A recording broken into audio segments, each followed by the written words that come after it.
नमस्कार, जय संघ। सभी युवा भाइयों को मेरा प्रणाम। कहा जाता है कि प्राचीन ज्ञान, प्राचीन परंपरा और प्राचीन संस्कृति और पुराना अनुभवी व्यक्तित्व को ग्रहण करना ही अपने आप में एक बहुत बड़ी उपलब्धि होती है। आज के युवाओं को ज़रूरत है पुराने वरिष्ठ अनुभवी लोगों के साथ कनेक्ट होने का, उनका मार्गदर्शन लेने का। तो आज हमें हमारे युवा संस्कारक संघ को एक सौभाग्य प्राप्त हुआ है एक ऐसे ही वरिष्ठ और अनुभवी व्यक्ति के साथ बात करने का, उनका अनुभव लेने का और उनका मार्गदर्शन लेने का।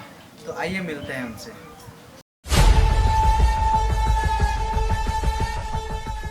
All of you are most welcome. आज हमारा जो सोशियो इकोनॉमिक कंडीशन है, इसको देखते हुए हमारे यहाँ का जो जियोग्राफिकल लोकेशन है, भौगोलिक स्थिति जो है, यहाँ का रहन सहन, रीति रिवाज, सोशल कस्टम्स जो है, इसको देखते हुए आप सभी ने जो कदम उठाए हैं कि एक नशा मुक्ति का जो कार्यक्रम आप लोग करने जा रहे हैं, इसमें युवाओं के प्रति मेरा एक दिशा निर्देश, एक एडवाइस ये रहेगा कि कोई भी काम करने का पहले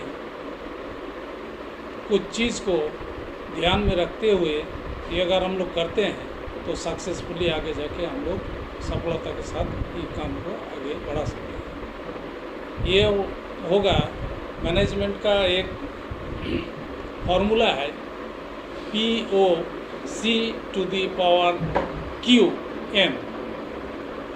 POC to the power QM, इसका मतलब है प्लानिंग। P से मतलब होता है प्लानिंग, O से मतलब होता है organising,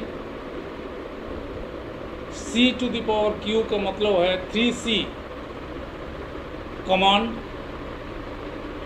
coordination and control.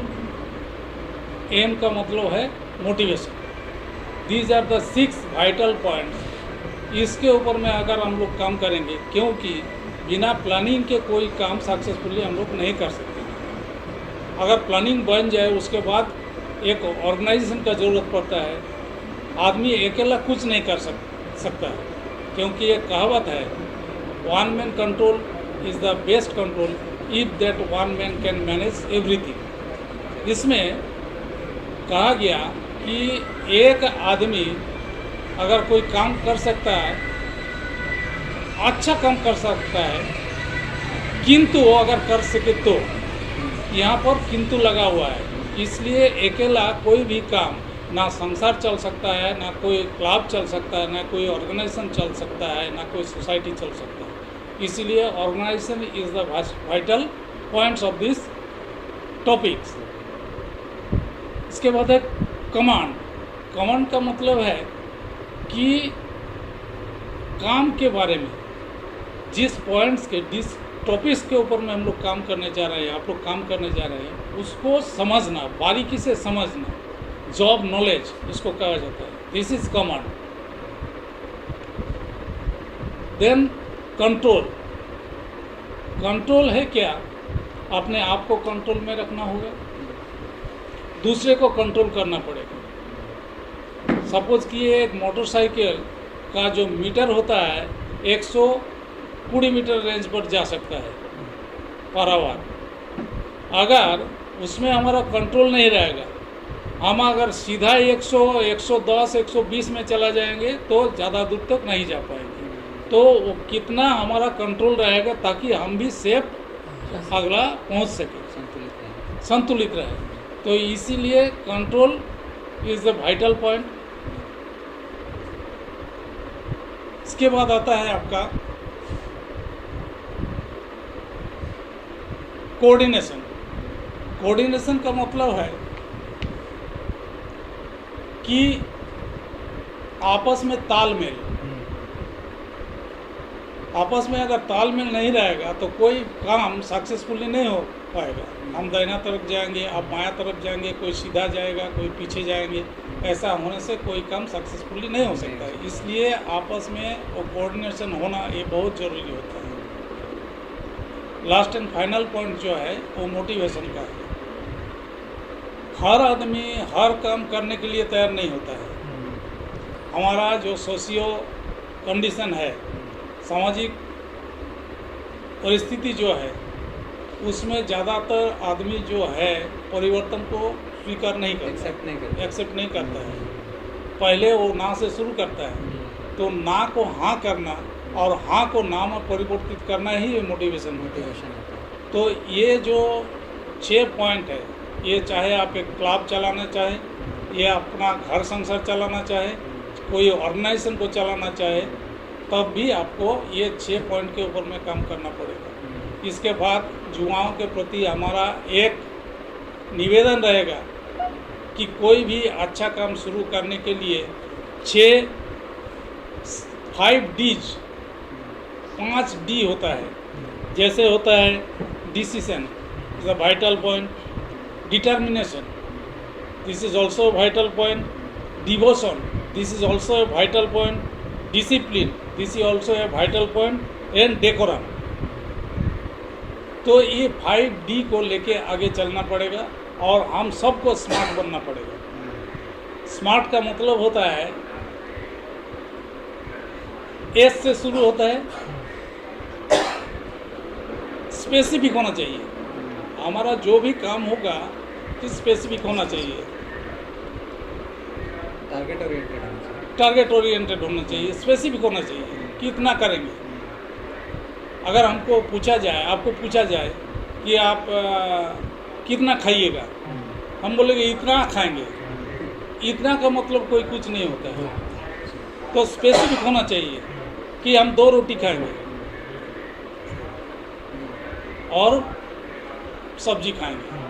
This is specific. Measurable, S बता दिए। उसके बाद एम से होता है मेजरेबल, कितना हमको 10 तक गिनना है कि 15 तक गिनना है कि 100 तक गिनना है। ये मेजर होना चाहिए, एक पैरामीटर होना चाहिए। हर चीज़ को मापने के लिए एक पैरामीटर होता है। तो एम का मतलब होता है मेजरेबल। उसके बाद आता है ए का मतलब है आपको अटेंटिव होना पड़ेगा। अटेंटिव का मतलब है कि अगर कोई कुछ बोल रहा है, उसको कितना ध्यान से आप सुन रहे हैं, कंसंट्रेट कर रहे हैं। तो अटेंटिवनेस होता है। आर, SMAR, आर का मतलब है रियलिस्टिक। जो हम करने जा रहे हैं उसमें वास्तवता कितना है, ये हमको दिखना है। वास्तवता है, मान लीजिए आप हमको बताएं कि हम आसमान से चांद लेके आएंगे, ये वास्तव नहीं है। वास्तव नहीं है। ठीक है। तो हमको ऐसा सोचना चाहिए, ऐसा काम करना चाहिए, ऐसा प्लानिंग करना चाहिए कि जो वास्तव के साथ रियलिस्टिक हो, प्रैक्टिकली में जो होता है। SMAR, बाद में बचा क्या, टी मतलब टाइम बाउंड। एक टाइम बाउंड के अंदर, मतलब हमको मैट्रिक पास करना है, कब करना है? 15 साल में करना है, 20 साल में करना है। ऐसा नहीं है कि हम 60 साल में मैट्रिक पास करेंगे। समय सीमा निश्चित, एक समय सीमा, एक समय के अंदर इसको हमको करना है। टाइम बाउंड कहा जाता है। इसलिए एक तो कहावत है कि ये लड़का बहुत स्मार्ट है, उसका मीनिंग कुछ दूसरा है, लेकिन इसका अगर इनर मीनिंग हम लोग देखेंगे तो उसमें ये जो स्पेसिफाई किया गया, ये जितना डिस्कशन किया गया, ये सारे चीज़ आता है। तो आजकल के जो भी युवाएँ हैं, जो शिक्षित मार्जित हैं, उन सब से मेरा आग्रह रहेगा कि ऐसा कुछ काम करें हम लोग कि आए दिन जनरेशन टू जनरेशन हमको याद करे, मेरा राम नाम रहे, और जो हम आज काम शुरू कर रहे हैं आगे जाके वो फले फूले बड़ा हो, प्रेरणादायक। विस्तार लाभ करे, जो कि आज हमारा घर को बेहतर बनाने के काम आएगा, एक क्लब को बेहतर बनाने के लिए काम आएगा, एक ऑर्गेनाइजेशन को बेहतर बनाने के लिए काम आएगा, एक पंचायत को बेहतर बनाने के काम आएगा, एक डिस्ट्रिक्ट को बेहतर बनाने के लिए काम आ सकता है, और पूरा देश में ये साबित हो जाएगा। ठीक है, तो यही सारा संदेश आज के लिए है। Thank you.